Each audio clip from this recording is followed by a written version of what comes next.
The land beyond the north. Apollo liked to stay at Delphi, where now stood his majestic temple and the sacred oracle. Yet neither did he forget Delos, the island of his birth. And above all, he did not forget the promise to his mother Leto had made before she bore him.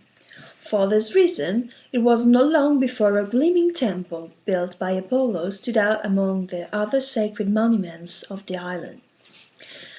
But from time to time he would leave Greece to travel to the mythical sunlight land beyond the north, where his mother now lived. Apollo's journeys to this enchanting land were long but wonderful.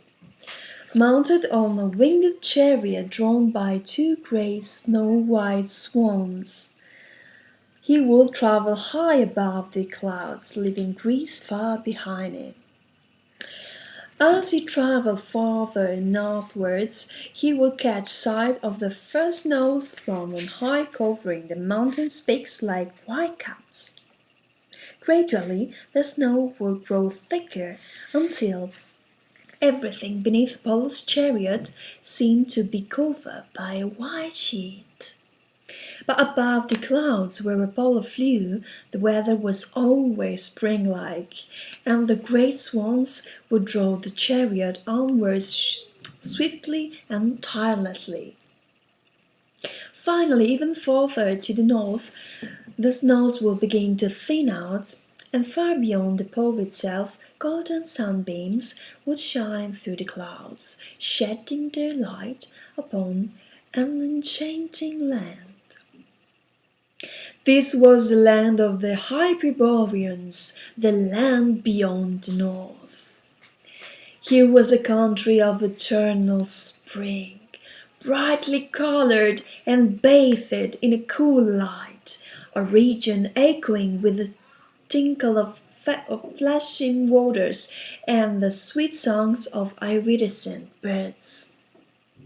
As soon as the golden-haired god descended from his chariot and set foot upon the green grass, the birds would burst into a frenzied song of welcome and flutter among the branches and the golden shafts of sunlight.